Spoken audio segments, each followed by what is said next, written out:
La solidaridad. Una noción universal de ayuda mutua que resuena en todos los habitantes del planeta. Una noción fundamental del sueño olímpico. Porque cualquier persona debería poder cumplir ese sueño. Sin embargo, las desigualdades para acceder al deporte dificultan la realización de este sueño. La solidaridad en el movimiento olímpico significa que la visibilidad y los ingresos generados por los Juegos Olímpicos se redistribuyen y se comparten a nivel mundial, especialmente con aquellos que más lo necesitan.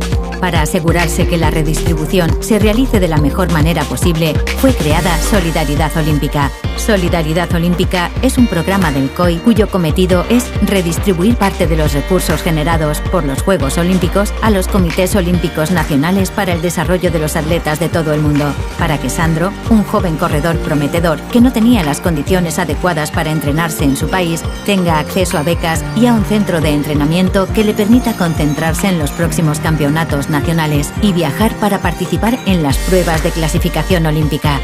Para que Miguel, el entrenador de Sandro, disponga de la capacitación necesaria para ayudarlo a tener éxito. Para que Inés, la directora de su federación nacional, tenga las herramientas que necesita para mejorar sus destrezas y así seguir desarrollando el deporte en su país.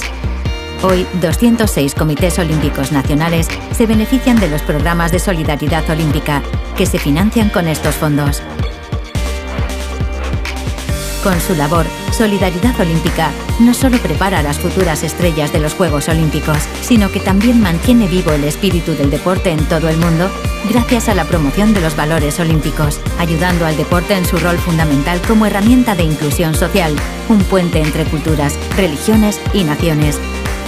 Para que más atletas brillen en sus deportes, para que el mundo pueda seguir aspirando a cumplir uno de los sueños más grandes, el sueño olímpico.